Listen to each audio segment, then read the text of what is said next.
Hello friends, इस video में हम बात करने वाले हैं बिहार के 7वें चरण के शिक्षक भर्ती में आपत्ति को लेकर, जो कि आप सभी लोग को पता है कि कल ही से जो है आपके आपत्ति या फिर शिकायत सबमिट जो है वो किए जा रहे हैं। बहुत सारे अभ्यर्थियों का यहाँ पर कहना था कि उनके आरक्षण में जो है यहाँ पर विसंगति के कारण उनका यहाँ पर सिलेक्शन नहीं हुआ। बहुत सारे अभ्यर्थियों का कट ऑफ इतना नंबर है, उसके बाद भी जो है सिलेक्शन नहीं हुआ। बहुत सारे अभ्यर्थियों का कट ऑफ से ज़्यादा नंबर है, उसके बाद भी यहाँ पर जो है सिलेक्शन नहीं हुआ। बहुत सारे अभ्यर्थियों का कहना है कि उनको डॉक्यूमेंट्स वेरिफिकेशन में बीपीएससी की तरफ से जो है आपका बाहर कर दिया गया है, इसके कारण से जो है उन लोग का सिलेक्शन नहीं हुआ। बहुत सारे अभ्यर्थियों का लैंग्वेज में क्या है कि फेल कर दिया गया है, इसके कारण जो है उन लोग का सिलेक्शन नहीं हुआ। इसके अलावा बहुत सारे आपके रीजन है जिस कारण से अभ्यर्थियों का सिलेक्शन नहीं हुआ, ऐसा अभ्यर्थियों का जो है वो कहना है। तो यहाँ पर उसी को लेकर बात करने वाले हैं कि कौन से कॉलम को कौन सी आपकी समस्या है जिसको यहाँ पर जो है आपको कंप्लेन मतलब शिकायत जो है वो करना है, और क्या यहाँ पर आपका शिकायत सही पाए जाने पर या फिर आप यहाँ पर शिकायत करते हैं और इस समय आप फर्स्ट मेरिट लिस्ट में बाहर है, तो क्या जो आपका सेकेंड मेरिट लिस्ट या फिर जो आपका थर्ड मेरिट लिस्ट आने का बात आपका किया जा रहा है, तो क्या उसमें आपका नाम शामिल हो सकता है, क्या आपके 1-2 नंबर बढ़ सकते हैं। तो इन सभी चीज़ों को लेकर इस वीडियो के माध्यम से डिटेल में बात करने वाले हैं। कैसे आपको आपत्ति करना है और जो आपके शपथ पत्र वगैरह के बारे में जिक्र किया गया है, हर एक चीज़ के बारे में बहुत अच्छे तरीके से डिटेल में जो है बात करने वाले हैं। वीडियो के अंत तक आप बने रहते हैं तो बहुत अच्छे तरीके से आपको हर एक चीज़ जो है वो समझ में आ जाएगा। आप यहाँ पर देखेंगे तो एक बात यहाँ पर ये भी ध्यान रखिएगा कि आप किसी दूसरे के पोर्टल से आप अपना आपत्ति नहीं कर सकते हैं, क्योंकि किसी दूसरे के पोर्टल से आप अपना आपत्ति करेंगे तो मान लीजिए उसका आपत्ति एक्सेप्ट भी किया जाता है और अगला जो आपका सेकेंड मेरिट लिस्ट है उसमें यदि उस अभ्यर्थी का नाम भी आता है तो उसमें आपका समाधान नहीं मिलेगा, बल्कि उस अभ्यर्थी का जो है वो समाधान मिलेगा और उस अभ्यर्थी का जो है वो सिलेक्शन हो जाएगा। तो इसलिए मान लीजिए कोई आपका शिकायत है तो आपका शिकायत आपके अपने पोर्टल से करना है, भले ही 2 अभ्यर्थियों का शिकायत बराबर है। जैसे मान लीजिए जैसे कुछ अभ्यर्थी हैं जिनका कहना है कि हमारा कट ऑफ से ज़्यादा नंबर है और आपका भी कहना है कि आपका भी नंबर कट ऑफ से ज़्यादा नंबर है, लेकिन आप यहाँ पर क्या किए कि आप यहाँ पर अपने पोर्टल से ना शिकायत करके बल्कि उस अभ्यर्थी के पोर्टल से शिकायत कर दिए और यहाँ पर आप लोगों का समस्या सही पाया गया, लेकिन यहाँ पर समाधान आपका नहीं होगा, क्योंकि यहाँ पर पर्सनल आपकी आपत्ति लिए जा रहे हैं। हर एक व्यक्ति का अलग अलग मैटर होगा, हर एक व्यक्ति का अलग अलग समस्या होगा, हर एक व्यक्ति का एक मान लीजिए बराबर भी समस्या है, दोनों अभ्यर्थी का एक ही समस्या है, तो जिस पोर्टल से शिकायत जाएगा उसी पोर्टल का सही पाए जाने पर समाधान किया जाएगा, तो सिर्फ उसको लाभ मिलेगा। तो एक बात यहाँ पर ध्यान रखिएगा, आपको यदि शिकायत होगा तो आपको अपने पोर्टल से करना पड़ेगा और दूसरे कोई के पोर्टल से नहीं। अब यहाँ पर क्या है कि जब यहाँ पर आप आपत्ति करने जाएंगे, आप अपना पोर्टल लॉगिन करिएगा। लॉगिन करने के बाद जो आपका डैशबोर्ड है, डैशबोर्ड के माध्यम से जहाँ से आप अपना OMR शीट डाउनलोड करते हैं उसके जस्ट नीचे आपका ग्रीवेंस करके जो है वो लिखा रहेगा। उसको आप जैसे क्लिक करेंगे तो इस तरीके का आपका ऑप्शन आएगा। आप यहाँ पर देखेंगे इस तरीके का आपका ऑप्शन रहेगा। यहाँ पर कुछ दिशा निर्देश दिए गए, यहाँ पर आपकी आपत्ति का कॉलम, यहाँ पर आपको आपत्ति PDF फॉर्मेट में अपलोड करना है, फिर उसके बाद फाइनल सबमिट करना है। आप यहाँ पर सबसे पहले ध्यान दीजिएगा कि जो आपका ऊपर वाला जो आपका निर्देश दिया गया उसको सबसे पहले पढ़ लीजिएगा कि वहाँ पर आपका क्या लिखा है। इसमें आपका साफ साफ लिखा गया है कि आप आपत्ति करने जाएंगे तो जो आपका आपत्ति होगा उसको शपथ पत्र के माध्यम से देना है, और यहाँ पर जो आपका आपत्ति या फिर शिकायत होगा वो यहाँ पर क्या है कि यदि सही पाया जाता है तो उसमें सुधारात्मक कार्रवाई भी जो है आपका किया जाएगा। लेकिन यहाँ पर क्या है कि आप यदि गलत आपत्ति करते हैं तो यहाँ पर क्या है कि गलत आपत्ति करने पर यहाँ पर जो भी विधिवत नियमानुसार कार्रवाई होगी, कार्रवाई भी किया जाएगा। और आगामी जो भी BPSC के माध्यम से एग्जाम होगा, चाहे PCS का एग्जाम होता है, चाहे CDPO का एग्जाम होता है, या फिर टीचर का एग्जाम, या फिर जो भी BPSC के माध्यम से एग्जाम कराया जाता है उसमें आप लोगों को शामिल नहीं किया जाएगा। तो इसलिए यहाँ पर ध्यान रखिएगा, आप आपत्ति देने जा रहे हैं तो आप ये समझिएगा कि इस तरीके से आप आपत्ति मत दीजिएगा भगवान के भरोसे कि आपत्ति दे ही देते हैं, सही होगा तो होगा, नहीं होगा तो मतलब कोई मतलब नहीं है। आपका आपत्ति सही होगा तभी आप आपत्ति करिएगा, अन्यथा आपको आपत्ति करने की किसी भी तरीके का जरूरत जो है वो नहीं है। अब यहाँ पर आप देखेंगे आपत्ति वाला कॉलम, तो यहाँ पर सबसे मेन यहाँ पर ध्यान यही रखना है, क्योंकि जब आप लोग BPSC टीचर का फॉर्म भरे थे तो इसी टाइम आपके डॉक्यूमेंट्स का जो है फॉर्मेट आया था, जो कि आपका यहाँ पर डॉक्यूमेंट्स का नाम लिखा था, उसके जस्ट बगल में आपके डॉक्यूमेंट्स अपलोड करने को था। तो यहाँ पर बहुत सारे अभ्यर्थी गलत ये कर दिए थे कि यहाँ पर 10 वाले डॉक्यूमेंट्स के स्थान पर 12 वाला अपलोड कर दिए थे, 12 वाले के स्थान पर 10वीं का अपलोड कर दिए थे,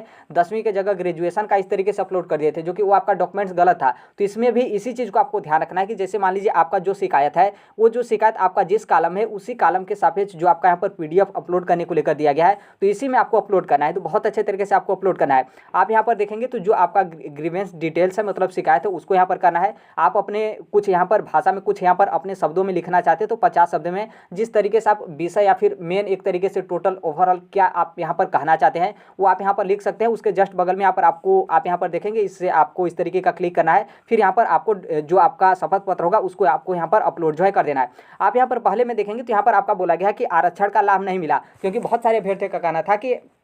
हमारा जो आरक्षण वाला श्रेणी है उसमें हमको आरक्षण का लाभ नहीं मिला और वो अभ्यर्थी बीपीएससी कार्यालय पर जाकर अपनी बात जो है वो रख रहे थे। तो आपको आरक्षण के संबंध में किसी भी तरीके का समस्या होगा तो आरक्षण वाले कॉलम से आपको यहाँ पर जो है वो आपको शिकायत जो है करना है। फिर यहाँ पर दूसरा है दस्तावेज में त्रुटि को लेकर आपको अयोग्य सूची में शामिल किया गया। ये देखिए बात किया जा रहा है 11वीं और 12वीं का, अरे 10वीं और 12वीं का, मतलब माध्यमिक शिक्षक और उच्च माध्यमिक, क्योंकि माध्यमिक और उच्च माध्यमिक शिक्षकों का डॉक्यूमेंट्स वेरिफिकेशन बीपीएससी के माध्यम से किया गया था। और आपने देखा था कि बाद में यहाँ पर क्या है कि जब आपका कट ऑफ जारी किया गया था तो उस टाइम पे आपके रिजेक्टेड लिस्ट जो है आपके जारी किए गए थे। तो उसमें भी बहुत सारे अभ्यर्थियों का कहना था कि हमारा डॉक्यूमेंट सही है, उसके बाद भी यहाँ पर बीपीएससी के माध्यम से हमारे डॉक्यूमेंट्स को गलत साबित करके हमको यहाँ पर क्या है कि रिजेक्ट कर दिया गया है। यदि आपका इस तरीके का समस्या होगा तो दूसरे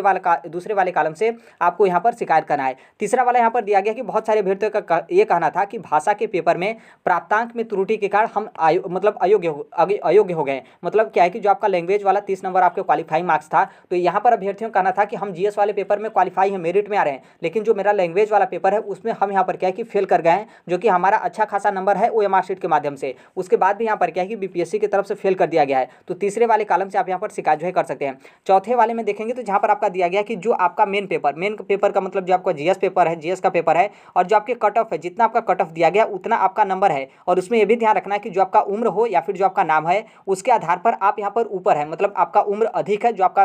उम्र का सीमा आपका दिया गया था कट ऑफ के साथ जो आपका उम्र वाला वो, और जो आपका अल्फाबेटिकल नाम होता है वर्णमाला के अनुसार, उसमें आप यहाँ पर सबसे ऊपर हैं। और कट ऑफ जो आपका है, कट ऑफ जितना आपका कट ऑफ दिया गया उतना आपका नंबर है। उसके बाद भी यदि आपका सिलेक्शन नहीं हुआ और जो आपका भाषा वाला पेपर है उसमें आप यहाँ पर पास है, मतलब उसमें भी आपको फेल नहीं होना है, तब यहाँ पर क्या है कि आप इस माध्यम से जो है वो शिकायत कर सकते हैं। क्योंकि नॉर्मल सी बात है, आपका कुछ भी शिकायत हो और आप यहाँ पर लैंग्वेज वाले पेपर में फेल हैं तो इसका मतलब ये नहीं कि आपका शिकायत सही भी पाया जाएगा तो भी पास किया जाएगा। मान लीजिए पास भी आपको किया जाता है, उसके बाद भी आप यहाँ पर लैंग्वेज वाले पेपर में फेल हो जाते हैं तो आप तो फेल ही माने जाएंगे, क्योंकि लैंग्वेज वाले पेपर में क्वालिफाई करना आपका कंपलसरी है। अब यहाँ पर पाँचवां में देखेंगे तो पाँचवां में जैसे बहुत सारे अभ्यर्थियों का कहना था कि मेरा नंबर जो है आपके कट ऑफ से ज़्यादा आया है, उसके बाद भी यहाँ पर सिलेक्शन नहीं हुआ। तो यदि मान लीजिए आपका नंबर कट ऑफ से ज़्यादा है और जो आपका लैंग्वेज वाला पेपर है उसमें आप यहाँ पर क्वालिफाई हैं, तो आपका 5वें वाले पॉइंट से आप यहाँ पर जो है अपना कंप्लेन जो है कर सकते हैं। छठवां वाला मैटर, जो कि छठवां वाला मैटर मेरे भी प्लेटफॉर्म पे बहुत सारे अभ्यर्थी हैं जिनका इस तरीके का समस्या है। मतलब उनका यहाँ पर क्या है कि जो आपका मेन पेपर का मतलब जो आपका जीएस का पेपर है, अभ्यर्थियों का कहना है कि जो आपका कट ऑफ नंबर है उससे क्या है कि आप लोगों का अधिक नंबर है। अधिक नंबर आप किस माध्यम से बता रहे हैं, आप अपने ओएमआर शीट और जो आपके फाइनल आंसर की है उसको लेकर। तो आप लोगों का कहना है कि मेरा अधिक नंबर है, लेकिन बीपीएससी की तरफ से जो रिजल्ट जारी किया गया है उसमें आपका 1 नंबर 2 नंबर और बहुत सारे अभ्यर्थियों का कहना है कि 3-3 से 4-4 नंबर यहाँ पर क्या है कि कम किया गया है। और जो कि 1-2 अभ्यर्थियों का नहीं, यदि मान लीजिए 1-2 अभ्यर्थियों का रहता तो हो सकता है कि 1-2 अभ्यर्थी हो सकता है कि मिस्टेक किए हों अपने ओएमआर शीट और फाइनल आंसर की में चेक करने को लेकर। मैक्सिमम अभ्यर्थियों का कहना था कि हमारा 1-2 नंबर या फिर 3 से 4 नंबर जो है हमारा यहाँ पर जो है कम हुआ है। तो आप यहाँ पर छठवें वाले पॉइंट से जो है आप यहाँ पर कंप्लेन जो है कर सकते हैं। देखिए ये जो आपका प्राप्तांक वाला है, इसमें जब आप कंप्लेन करने जाएंगे तो जो आपका ओएमआर शीट होगा और जो उसके बाद जो आपका फाइनल आंसर की होगा, उससे आप यहाँ पर कंप्लेन करने से पहले 3 से 4 बार जो है आप यहाँ पर अपने आंसर की और ओएमआर शीट को जो है वो क्रॉस चेक कर लीजिएगा। हो सकता है कि आप यहाँ पर चेक कर रहे हो और जैसे मान लीजिए यहाँ पर ऐसा भी होता है कभी कभी कि जैसे आप मान लीजिए कोई ऑप्शन को चेक कर रहे हो और आपके माइंड में सेट हो जाता है कि आपने भले ही उसको बी आंसर जो है वो टिक किया हो, लेकिन जो आपका आंसर की है फाइनल आंसर की उसमें आपका ए सही दिया गया, इसका मतलब ये गलत है, लेकिन आप अपने माइंड सेट में मतलब बैठा लिए हैं कि ये मेरा सही है, तो उसको आप सही जो है काउंट करते हैं। तो आप यहाँ पर कोशिश करिएगा कि कंप्लेन यदि इस मैटर को लेकर करने जा रहे हैं तो किसी अन्य व्यक्ति से जो है आप अपना एक बार ओएमआर शीट और फाइनल आंसर की से जो है चेक करा लीजिएगा। उसके बाद भी यदि आपका 1 नंबर 2 नंबर या फिर 2-3 नंबर आपका कम हो रहा है, क्योंकि यहाँ पर ये भी है कि जो आपका सेकेंड मेरिट लिस्ट है वो भी यहाँ पर आपकी आने वाली है। यदि मान लीजिए आपका कट ऑफ जैसे अन्य रिजर्व का 67 गया है और आपका भी यहाँ पर 67 नंबर आ रहा है, यदि मान लीजिए 1-2 नंबर बढ़ जाता है तो आपका यहाँ पर 67 नंबर आ रहा है, भले ही आपका नाम जो है और जो आपका उम्र है बहुत कम है और आपका नाम में भी अल्फाबेटिकल से बहुत नीचे है, लेकिन नॉर्मल सी बात है यदि मान लीजिए कट ऑफ इतना नंबर आता है तो जो आपका सेकेंड मेरिट लिस्ट होगा उसमें तो आपका कन्फर्म है कि हो जाएगा, क्योंकि जब 67 यहाँ पर कट ऑफ बना है और सेकेंड मेरिट लिस्ट भी बनेगा तो उसमें कहीं ना कहीं आपका 1 से 2 नंबर तो इतना तो लाजमी है कि 1-2 नंबर आपका नीचे जाएगा। और यहाँ पर जब 1 नंबर नीचे जाएगा तो इसका मतलब ये है कि आपका 1-2 नंबर ऊपर चला गया, कट ऑफ से आपका ज़्यादा नंबर चला गया, तो यहाँ पर आपका पूरा चांस है 100% से ऊपर चांस है कि आपका सेकेंड मेरिट लिस्ट में नाम जो है वो रहेगा। तो इसलिए यहाँ पर पूरा कोशिश करिएगा यदि किसी भी व्यक्ति का 1 से 2 नंबर कम नंबर यहाँ पर बन रहा है तो अच्छे तरीके से जो है अपना ओएमआर शीट आंसर की जो है चेक कर लीजिएगा, क्योंकि यहाँ पर देखिए आपका यदि शिकायत सही पाया जाता है तो आपका नंबर बढ़ेगा, तो इसका मतलब साफ है कि जो आपका सेकेंड मेरिट लिस्ट है उसमें यहाँ पर आप लोगों का कन्फर्म है कि नाम जो है आपका आ जाएगा। तो छठवें पॉइंट से आपका शिकायत करना है यदि आपका जीएस का मेन पेपर में नंबर में आपका किसी भी तरीके का कम हुआ है। सातवें पॉइंट पे अन्य शिकायत आया है, तो देखिए इसके अलावा कोई भी आपका XYZ आपका शिकायत होगा तो आप यहाँ पर सातवें वाले पॉइंट से जो है कर सकते हैं। तो आई होप जो आपका 6 पॉइंट था काफ़ी ज़्यादा महत्वपूर्ण था, और जो 6 पॉइंट था इसमें से आपका किसी एक का त्रुटि होगा तो उसके माध्यम से ये भी ध्यान रखिएगा कि जैसे मान लीजिए आपका यहाँ पर मान लीजिए आपको लगता है कि आपके आरक्षण वाले में भी आपका किसी भी तरीके का त्रुटि किया गया है और जो आपका प्राप्तांक वाले में भी किसी भी तरीके का त्रुटि किया गया है, तो यहाँ पर क्या है कि आपका जो शपथ पत्र बनेगा या तो ऐसा हो सकता है कि 2 आपका शपथ पत्र बने, या फिर ऐसा हो सकता है कि जो आपका शपथ पत्र बन रहा है उसमें आप दोनों मैटर को जो है आप यहाँ पर ऐड करके जो है वो शपथ पत्र बनवा रहे हैं और आप यहाँ पर दोनों का शिकायत करने जाएंगे। तो इसका मतलब यह है कि जो आपका पहले वाला पॉइंट है इसमें भी आपको यहाँ पर टिक करके PDF अपलोड करना है, और दूसरा वाला जो आपका दूसरा वाला पॉइंट था तो जो कि नंबर को लेकर, तो आपका दूसरा वाला पॉइंट 6ठे नंबर पे था तो इसको भी टिक करके आपको उसी वाला PDF अपलोड करना है। इसका मतलब मेरे कहने का मतलब यह है कि आपका जैसे 3-4 शिकायत है तो आप एक ही शपथ पत्र में एक ही मैटर को लेकर चारों आप मत मान लीजिएगा, बल्कि या तो आपको चारों अलग अलग शपथ पत्र बनवाना पड़ेगा या फिर एक ही शपथ पत्र में चारों मैटर को जो है आप ऐड कर सकते हैं। और जब चारों मैटर को आप ऐड करेंगे तो 4 जगह आपको PDF अपलोड करना है जहां जहां पर आपका दिया हुआ है। ऐसा मत सोचिएगा कि हम यहाँ पर 4 मैटर को लेकर हम एफिडेविट बनवा लिए हैं, शपथ पत्र बनवा लिए हैं और एक ही में हम यहाँ पर PDF सबमिट कर देंगे तो हमारे यहाँ पर हो जाएगा, ऐसा बिल्कुल नहीं है। आपको चारों में जो जो कॉलम है उसके कॉलम के सामने आपको यहाँ पर PDF जो है आपको सबमिट करना है। या फिर आपको लगता है कि ये जो आपका 6 कॉलम है, 6 कॉलम में आपका वो समस्या नहीं आ रहा है, तो जो आपका 7वां कॉलम है इसमें आपका अन्य दे दिया गया है, तो अन्य में जितने भी आपकी XYZ जो कुछ भी समस्या होगा 7वें वाले पॉइंट से आप यहाँ पर जो है कंप्लेन कर सकते हैं। तो आई होप यहाँ पर समझ गए होंगे। अब यहाँ पर देखिए जो आपका शपथ पत्र होगा कैसे आपका होगा, तो आप यहाँ पर शपथ पत्र देख सकते हैं जैसे शिकायत पत्र, शपथ पत्र, और आप यहाँ पर प्रारूप देख सकते हैं। उसी तरीके से आपका सेव रहेगा जो आपका जिला न्यायालय होता है, तहसील वगैरह जिसे आप कचहरी कहते हैं, तो वहाँ पर जाइएगा, वहाँ पर आप वकील को पकड़िएगा, क्योंकि नॉर्मल सी बात है बिना वकील के पकड़े आप यहाँ पर अपना काम नहीं करा पाएंगे, क्योंकि नोटरी वगैरह इसमें भी आपका कराना होता है। तो आप वहाँ पर वकील के पास जाएंगे तो हर एक चीज़ वो लोग बता देंगे। बस यहाँ पर बहुत सारे अभ्यर्थियों को कहना होता है कि कैसा आपका शिकायत शपथ पत्र होता है, तो आप यहाँ पर देख सकते हैं इस तरीके का आपका शिकायत होगा और आपका यहाँ पर नाम और जो आपका BPSC टीचर का अपने रोल नंबर है वो आपका रजिस्ट्रेशन नंबर और क्या आपका मैटर है उसको यहाँ पर जो है आपका शपथ पत्र के माध्यम से यहाँ पर जो है आपका बनता है। तो आप वकील के पास जाएंगे तो आसानी से आपको बता देंगे कि किस तरीके से आपका जो है वो शपथ पत्र बनाया जाएगा। फिर उसके बाद आपको अपलोड कर देना है। देखिए जब आप शपथ पत्र बनवाने जाएंगे तो ये जो आपका BPSC की तरफ से नोटिस है इसको आप अपने पास जो है वो रखे रहेगा, क्योंकि देखिए जैसे वकील हैं तो उनको थोड़ा सा मतलब नहीं बताना, मतलब वो तो जान जाएंगे कि क्या आपका मैटर है, शपथ पत्र शिकायत के लिए किस तरीके से बनेगा, लेकिन उनको ये वाला मैटर आप दिखा देंगे BPSC वाला नोटिस तो शायद उनको और अच्छे तरीके से पता चलेगा, ताकि और अच्छे तरीके से आपका शपथ पत्र बनवाएं। और आप जब शपथ पत्र बनवाने जाएंगे तो ये जो BPSC की तरफ से जो आपका निर्देश लिखा है कार्रवाई वाला, इसको भी थोड़ा सा मतलब बता देंगे तो मतलब थोड़ा सा सही रहेगा। हालांकि इसमें कोई वकील थोड़ा ही डर जाएगा, BPSC का एक निर्देश दिया गया कि आपके खिलाफ कार्रवाई होगा, लेकिन नॉर्मल सी बात है उनको दिखाएंगे तो उनको मतलब मेरे कहने का मतलब यह है कि ये सभी चीज़ आप दिखाएंगे तो आपके लिए हानि के लिए नहीं है, बल्कि थोड़ा सा जो आपका शपथ पत्र होगा या फिर एफिडेविट होगा थोड़ा सा और मजबूत बनेगा तो वो आपका अच्छा रहेगा। तो इसलिए शपथ पत्र आप बनवाने जा रहे हैं तो बहुत अच्छे तरीके से बनवाइएगा, क्योंकि देखिए BPSC के जो चेयरमैन है या फिर BPSC है उस पर काफ़ी सारे अभ्यर्थियों की तरफ से ब्लेम किया गया कि इस तरीके से धांधली हुआ, फलाने ढिमकाने, आपको पता होगा कि कैसे आपका किया गया। तो BPSC इस समय एक्शन मोड में है, तो इसलिए आप पूरा कोशिश करिएगा कि जो भी आप यहाँ पर काम करने जा रहे हैं बहुत अच्छे तरीके से आप करिएगा। और नॉर्मल सी बात है, कहने का मतलब ये नहीं होता है कि आप गलत शिकायत करेंगे तो आपके खिलाफ कार्रवाई होगा, तो इसका मतलब ये नहीं कि आपके डर के मारे कार्रवाई भी नहीं करेंगे।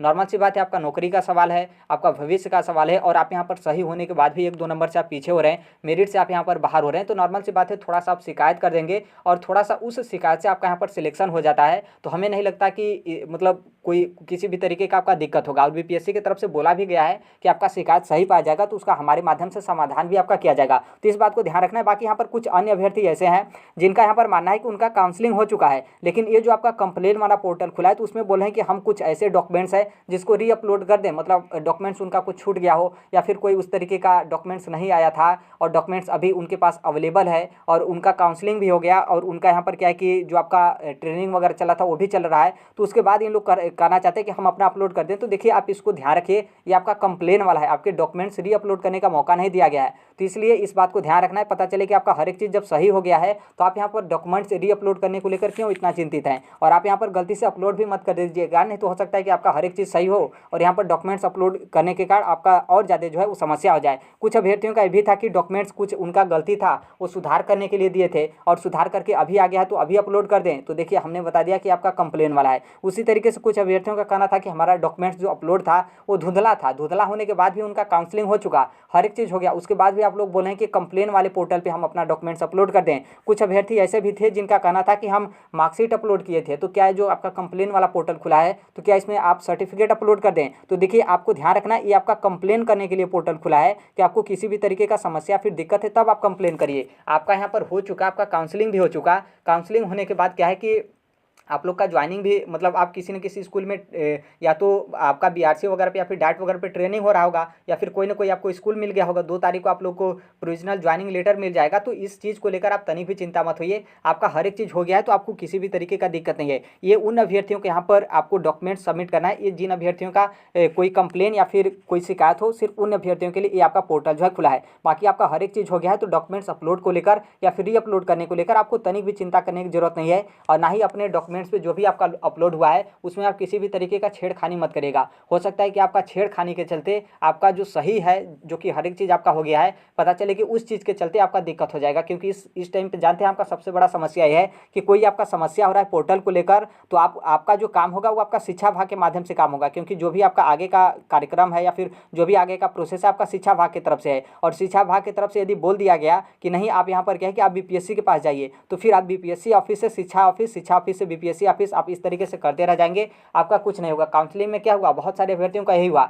जब वहाँ पे काउंसलिंग में दिक्कत हो रहा तो काउंसलिंग वाले बोले थे कि बीपीएससी ऑफिस जाइए, और बीपीएससी की तरफ से बोला जा रहा था कि आप शिक्षा विभाग के कार्यालय पे जाइए। यदि एक ही कार्यालय होता, शिक्षा विभाग ही आपका फाइनल होता, शिक्षा विभाग के माध्यम से हर एक फॉर्म सबमिट किया होता, एग्जाम लिया गया होता, तो वहीं से आपका सभी चीज़ फाइनल हो जाता। तो इसलिए आप कुछ भी ऐसा त्रुटि मत करिएगा कि आपका कभी आने वाले समय में ऐसा हो जाए कि आप बीपीएससी ऑफिस जाइए, अब बीपीएससी ऑफिस से बोला जाए कि आप शिक्षा विभाग के कार्यालय जाइए। तो काफ़ी ज़्यादा इस तरीके का समस्या होता है, और समाधान भी आपका जल्दी जो है वो नहीं निकलता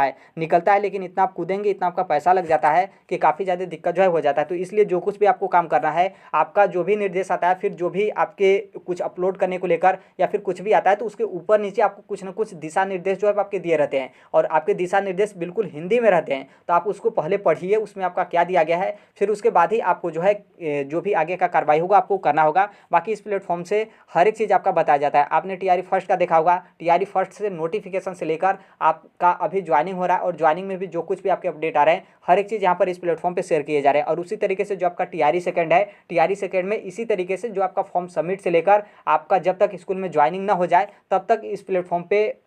आपका हर एक तरीके से हेल्प जो है वो किया जाएगा। तो देखिए यही अपडेट है अभी के लिए, और आई होप पूरा आप कोशिश करिएगा कि आपका किसी भी तरीके का शिकायत है, कंप्लेन है, और उस शिकायत और कंप्लेन से यहाँ पर क्या होता है कि आपका सिलेक्शन हो जाता है, तो पूरा करिएगा। किसी भी तरीके का आपको डरने की ज़रूरत नहीं है, ना ही आपके खिलाफ कुछ भी होगा, ना ही आपके खिलाफ कार्रवाई होगा, ना ही आपको आगामी जो भर्ती परीक्षा और फिर जो भी आयोग के माध्यम से होता है, किसी में आपको वंचित जो है वो नहीं किया जाएगा। बशर्ते आपको ध्यान यही रखना है कि किसी बहकावे में आकर या फिर किसी अन्य व्यक्ति के माध्यम से कहकर कोई आपसे कंप्लेन करवाता है तो आप मत करिएगा, जब से आप अपने से जो है वो ना समझ लीजिएगा कि मेरा कंप्लेन करने लायक है या फिर नहीं। तो इस बात को ध्यान रखना है। बाकी आपको अपनी शिकायत करना होगा तो आपको अपने पोर्टल से करिएगा, क्योंकि आपका शिकायत एक्सेप्ट भी होता है, तो ये समाधान उनके लिए दिया जाएगा जिस पोर्टल से वो शिकायत आपका किया गया हो। तो आई होप सब चीज़ आप समझ गए होंगे। बाकी मिलते हैं अगले नेक्स्ट वीडियो में, तब तक के लिए thank you, bye bye, take care, all the best. Thank you for listening, God bless you all, thank you.